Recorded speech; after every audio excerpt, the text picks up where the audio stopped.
Epitel, kali ini ada di segmen PKK, Podcast Klinik Kita. Hari ini kita akan membahas tentang gas gangren dan saya sudah ditemani oleh perawat kita yaitu Pak Padri Setiawan sekaligus CEO dari Epitel Indonesia. Gimana nih Pak kabarnya? Baik? Alhamdulillah, baik. Marwa gimana kabarnya? Baik juga Pak, Alhamdulillah.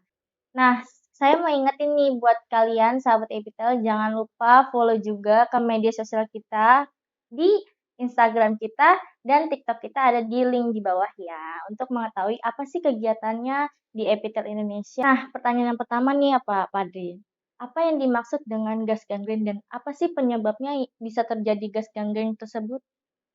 Ya, jadi gas gangren itu sebetulnya salah satu infeksi yang disebabkan oleh salah satu bakteri ya, kalau nggak salah namanya Clostridium. Nah, jadi bakteri itu yang menyebabkan munculnya gas gangren ya. Nah, gas gangren itu sendiri bisa muncul atau bakteri itu bisa ada. Salah satu penyebabnya adalah biasanya pasien sudah ada luka, terus tiba-tiba si pasien tidak menjaga lukanya dengan baik. Misalkan sudah ada luka tapi tidak dirawat dan beraktivitas di tempat-tempat yang mungkin kotor atau tidak bersih ya, Mm-mm. cenderung kumuh gitu. Misalkan kayak di lingkungan yang becek, misalkan kayak di pasar begitu Iya. ya, atau di tempat-tempat kotor lainnya sehingga bakteri itu muncul dan hinggap gitu di lukanya. Nah, sehingga terjadilah infeksi gas gangren tersebut. Nah, itu sih sebenarnya. Baik, baik, baik. Bagaimana sih gas gangren itu berkembang terhadap luka yang terbuka, Pak? Nah, kalau misalkan proses perkembangannya, jadi yang tadi saya bilang ketika dia sudah muncul ada bakteri di situ Ya. dan juga terus pasien juga gula darahnya tidak terkontrol. Jadi kalau gula darah tidak terkontrol cenderung tinggi, itu membuat bakteri mudah berkembang biak. Mhm, mhm. Nah, jadi dia semakin terus berkembang biak, semakin banyak, sehingga infeksi itu semakin meningkat. Nah, ditambah lagi ketika memang gula darah lagi nggak bagus atau tidak terkontrol, fisik pasien dia mulai menurun. Nah, disitulah momen bakteri itu dia mudah berkembang biak dan semakin besar lagi gitu. Jadi yang tadinya bakteri itu sedikit di luka yang kecil, Iya. ketika perkembangbiakannya dia memang sudah besar, sudah banyak, sehingga dia merusak. Jadi bakteri gas gangren ini dia itu bakterinya itu merusak pembuluh darah dan jaringan lunak. Jaringan lunak itu misalkan kayak ya bahasa mudahnya itu kayak jaringan kulit, jaringan bahasanya daging begitu Iya, ya atau mhm. granulasi. Nah, dia merusak itu. Nah, sehingga dia yang tadinya kecil di dalam luka itu lama-kelamaan dia membesar. Mmm. Nah, membesar kalau misalkan kita tampak keluar itu kelihatan warnanya biasanya mulai dari pucat, mulai dari biru, lama-lama dia menghitam dan di dalamnya dia muncul cairan. Ya, cairan yang memang, akan muncul dan akhirnya lukanya terbuka, pecah begitu bahasanya. Nah, Mhm. baru kelihatan tuh lukanya. Jadi prosesnya gitu sih sebenarnya. Berarti lukanya pasti terbuka dulu ya, Pak, ya, kalau terjadi gas gangren tersebut ya? Iya, biasanya dia ada luka, minimal luka kecil. Oke, oke. Apa saja nih gejala kronis yang sering terjadi pada gas gangren, Pak? Nah, kalau gejala yang biasa muncul ya, ini coba saya jelaskan dengan bahasa yang lebih mudah biar nanti pendengar juga mudah memahami ya. Baik, Jadi betul. untuk tanda gejalanya biasanya ya, yang pertama memang cenderung ada lukanya ya. Pasien dengan diabetes terus dia ada luka. Nah, luka itu yang mesti kita bedakan dengan ya yang kita harus ketahui tentang karakteristik lukanya. Misalkan contoh, gas gangren itu kalau dia sudah muncul, biasanya dia mengeluarkan cairan yang dia aromanya cukup kuat, pekat begitu ya. Aromanya itu gambarannya kayak kita mencium aroma kotoran di tempat sampah Mhm, atau di lumpur di selokan air begitu ya. Nah, itu biasanya baunya itu menyengatnya begitu. Dan biasanya kalau misalkan kalau kita sebagai perawat yang biasa merawat lukanya, iya, itu kita habis ngerawat itu, baunya itu kayak nempel. Nah, itu menandakan bahwa aromanya itu kuat banget begitu, ya. iya. Yang pertama dari aroma, yang kedua memang, jumlah cairannya dia biasanya lebih banyak ya, kalau misalkan, kita nggak lakukan perawatan biasanya cairan itu sampai netes-netes, Mhm. gitu.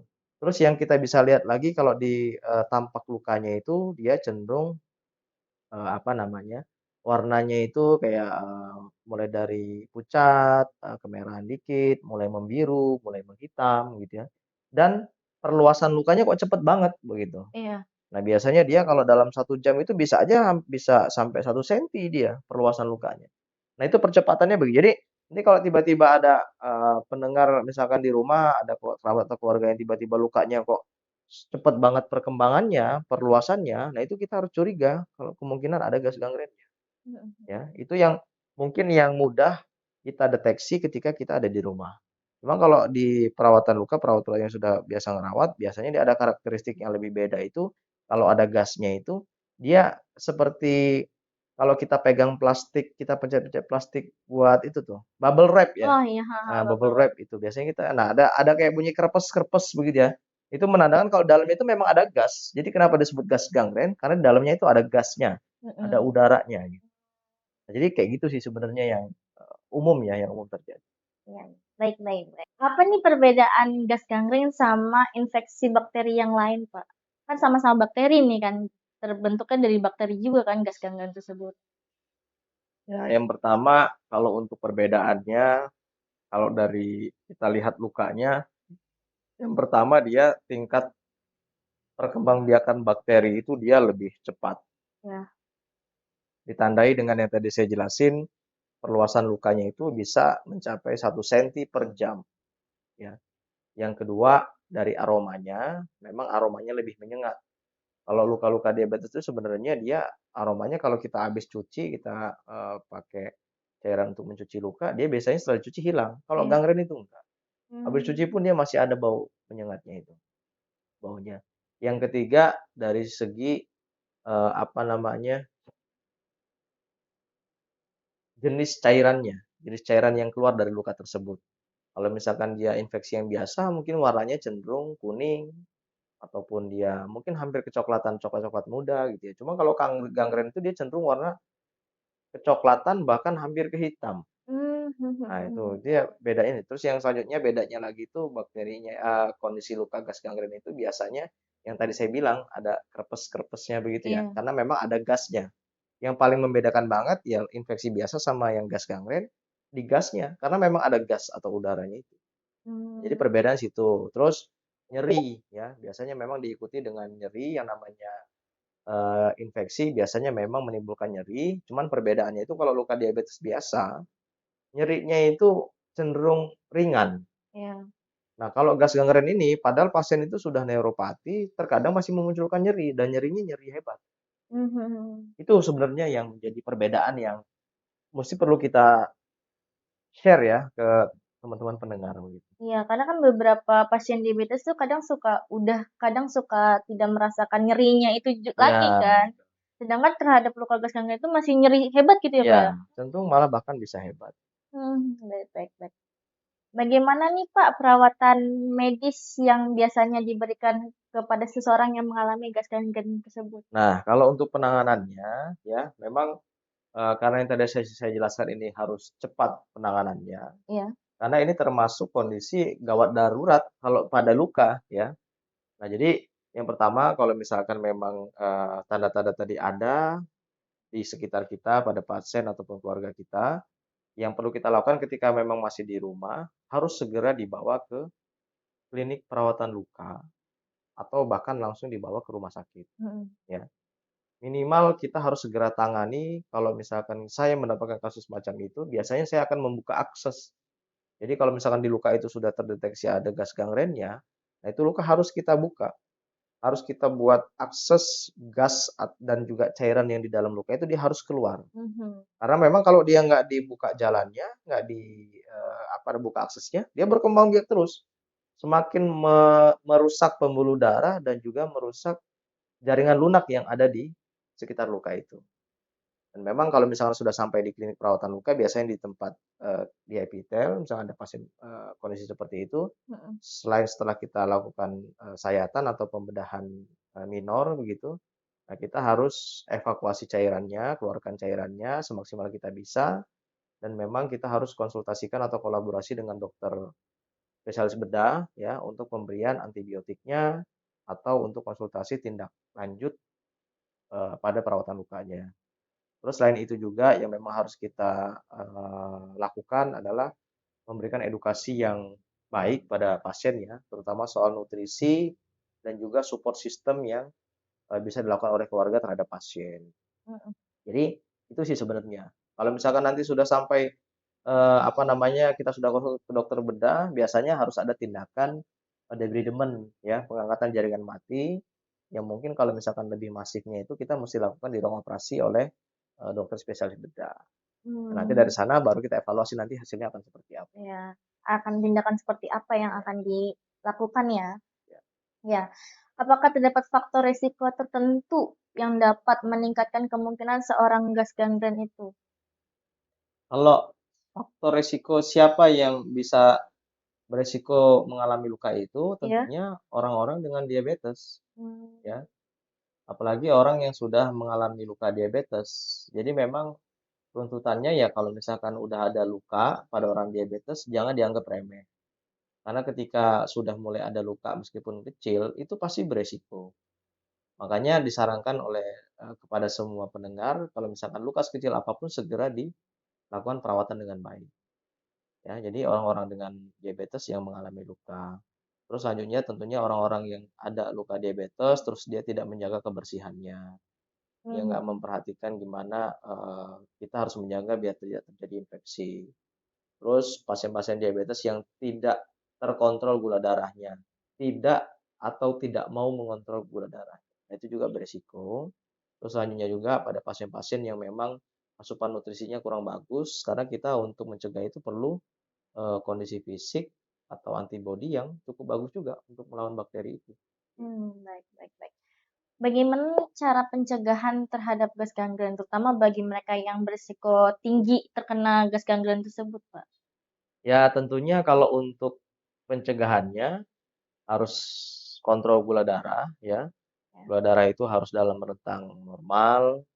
Terus yang selanjutnya harus mengkonsumsi makanan dengan nutrisi yang baik ya, tidak sembarangan. Contohnya kalau nutrisi yang baik itu kita harus perbanyak makan makanan yang tinggi protein ya, menghindari makanan-makanan yang sekiranya tidak sehat seperti yang gulanya tinggi ataupun makanan-makanan yang cenderung nutrisinya itu eh, kurang begitu. Terus yang selanjutnya menjaga apa namanya kondisi fisik tetap stabil. Jadi kalau misalkan orang diabetes itu kan biasanya dia ngantuk ya, ngantuk, mudah lapar, bawaannya lemes gitu. Nah, kita harus menjaga fisik kita. Kita harus dengan aktivitas yang cukup ya. Kita iya jangan kebanyakan kalau misalkan kita ngantuk langsung dibawa tidur, ya tetap ada aktivitas. iya, Aktivitas yang aman. Olahraga pun boleh, olahraga misalkan kayak jalan pagi ya, tapi tentunya harus menggunakan alas kaki. mhm mhm, Ya. karena itu menghindari resikonya luka ya, Ya, Pak, ya? sama yang terakhir mungkin kalau orang yang sudah mengalami diabetes harus rajin mengecek apa namanya bagian-bagian tubuhnya yang berisiko luka, Mhm mhm. kaki atau tangan begitu ya. Nah itu kita nggak apa-apa datang ke epitel pun bisa hanya sekedar mengecek gimana tingkat apa namanya risiko terjadi luka, apakah ada nanti akan kita ukur gitu risiko prosentasenya seperti apa. Baik. Itu lebih baik ya. Iya iya, betul betul. Apakah gas gangren dapat menyebar ke bagian tubuh lain? Dan itu bisa menyebabkan komplikasi juga nggak sih, Pak? Penyakit-penyakit komplikasi lainnya gitu? Oh ya bisa. Jadi gas gangren ini bisa dibilang ini bakteri yang cukup ganas Iya. dan bisa mengakibatkan fatal begitu ketika memang tidak tertangani dengan baik. Ya, jadi kalau gas gangren ini dia kalau tidak tertangani ya beresiko apa namanya membuat luka itu semakin parah, semakin lebar, semakin luas ya. Tentunya mohon maaf bisa terjadi resiko amputasi Iya. kalau misalkan tidak bisa tertangani. Selain itu juga yang namanya bakteri ketika tidak ditangani dengan baik, dia beresiko mengalami sepsis. Nah, yang namanya sepsis itu ya bakteri ataupun bisa dibilang itu infeksinya bisa menyebar ke seluruh tubuh, Mmm, ya mhm. bisa ke organ-organ tubuh yang lain. Nah, itu beresiko pada luka dengan gas gangren yang tidak tertangani. Makanya kadang-kadang pasien kalau udah infeksi nggak tertangani begitu, tiba-tiba dia muncul sesak, tiba-tiba dia fisiknya itu semakin lemah. Iya. Nah, itu tanda-tanda mulai ke arah sepsis dan itu harus segera ditangani. Karena Mhm. kalau nggak tertangani dia bisa mengakibatkan kematian begitu. Iya. Dan harus dihentikan ya, Pak, ya, tidak menyebar ke Ya, harus mana-mana ya? segera dihentikan. Dan itu mungkin salah satu juga, ketakutan, pasien diabetes ya, tentang Ya, amputasi tersebut, ya kan? mhm. Ya itu, Pak, terima kasih udah Oke, ngasih, sama-sama. pengetahuan ke sahabat Epitel yang di rumah. Itulah dia pembahasan kita tentang gas gangren, dan terima kasih yang sudah mendengarkan podcast kita hari ini. Jangan lupa untuk subscribe, like, dan komen di bawah, apalagi nih yang bakal kita bahas di next episode. Jadi, salam sehat selalu dan sampai jumpa di next episode.